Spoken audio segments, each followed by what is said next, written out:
Hi friends, ಎಲ್ರಿಗೂ ನಮಸ್ಕಾರ. ಇವತ್ತು ನಾನು ನನ್ನ ಚಾನಲಲ್ಲಿ ನಿಮಗೆ ಚುರುಮುರಿ ಮಾಡೋದನ್ನು ತಿಳಿಸ್ಕೊಡ್ತೀನಿ. ಅದಕ್ಕೆ ನಾನಿಲ್ಲಿ ಎಣ್ಣೆನ ಬಿಸಿ ಮಾಡಲು ಎತ್ತಿಟ್ಕೊಂಡಿದ್ದೀನಿ. ಹಾಗೆಯೇ ಚುರುಮುರಿಯನ್ನು ಒಂದು ದೊಡ್ಡ ಪಾತ್ರೆಯಲ್ಲಿ ಹಾಕಿಟ್ಕೊಂಡಿದ್ದೀನಿ.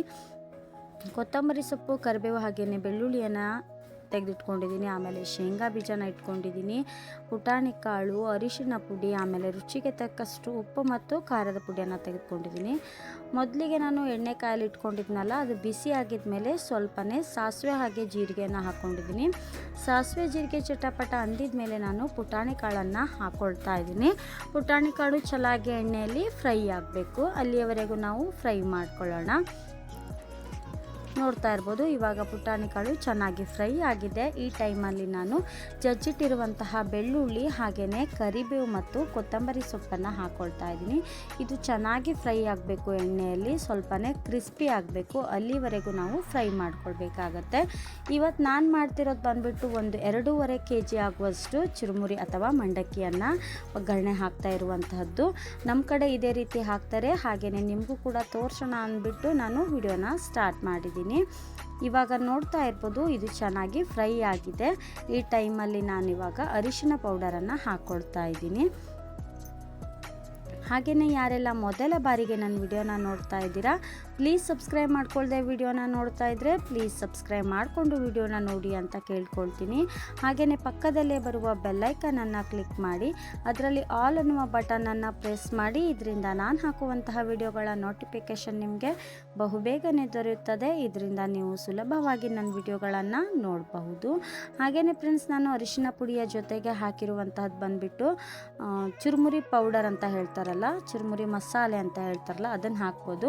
ಅಕಸ್ಮಾತ್ ಅದೇನಾದರೂ ನಮ್ಮ ಮನೇಲಿ ಇರಲಿಲ್ಲ ಅಂದರೆ ನಾವು ಗರಂ ಮಸಾಲೆಯನ್ನು ಕೂಡ ಹಾಕ್ಕೊಳ್ಬಹುದು. ಹಾಗೆಯೇ ಅಚ್ಚ ಖಾರದ ಪುಡಿಯನ್ನು ಹಾಕ್ಕೊಳ್ತಾ ಇದ್ದೀನಿ. ನಿಮಗೆ ಖಾರ ಎಷ್ಟು ಬೇಕು ಅದನ್ನು ನೋಡಿ ನೀವು ಆ್ಯಡ್ ಮಾಡ್ಕೊಳ್ಬಹುದು. ಹಾಗೆಯೇ ನಾನಿವಾಗ ಇದನ್ನು ಇನ್ನೊಂದು ಸಲ ಚೆನ್ನಾಗಿ ಕುದಿಸ್ತಾ ಇದ್ದೀನಿ.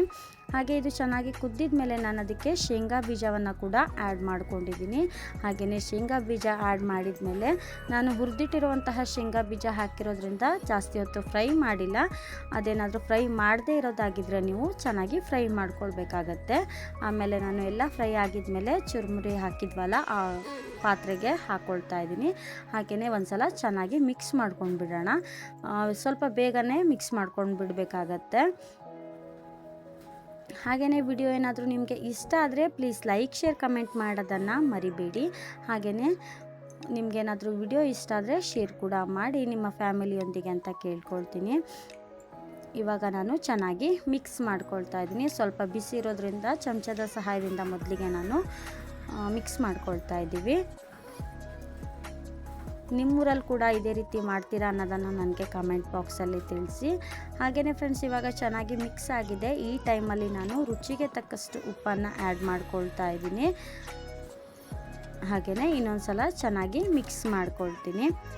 ನಮ್ಮ ಕಡೆ ದೀಪಾವಳಿಗಾಗಿರ್ಬೋದು ಅಥವಾ ನಾಗರ ಪಂಚಮಿಗೆ, ಆಮೇಲೆ ಗಣೇಶ ಚೌತಿ, ಯಾವ ಹಬ್ಬ ಆಗಿದ್ರೂ ಕೂಡ ಈ ಚುರುಮುರಿಯನ್ನು ಮಾಡೇ ಮಾಡ್ತೀವಿ ನಾವು. ಕೆಲವೊಂದು ಕಡೆ ಕೆಲವೊಂದು ಸಂಪ್ರದಾಯಗಳಿರುತ್ತಲ್ಲ, ಅದೇ ರೀತಿ ನಮ್ಮ ಕಡೆ ಕೂಡ ಚುರುಮುರಿ ಮಾಡ್ತಾರೆ. ಹಾಗೆಯೇ ಫ್ರೆಂಡ್ಸ್, ನಾನಿವಾಗ ಸ್ವಲ್ಪ ಶುಗರನ್ನು ಕೂಡ ಆ್ಯಡ್ ಮಾಡ್ಕೊಳ್ತಾ ಇದ್ದೀನಿ. ಅದು ಬಂದುಬಿಟ್ಟು ಟೇಸ್ಟಿಗೋಸ್ಕರ. ಹಾಗೆಯೇ ಚುರುಮುರಿ ಕೂಡ ರೆಡಿಯಾಗಿದೆ. ತುಂಬಾ ಚೆನ್ನಾಗಿ ಬರುತ್ತೆ. ಎಲ್ಲರೂ ಕೂಡ ಟ್ರೈ ಮಾಡಿ.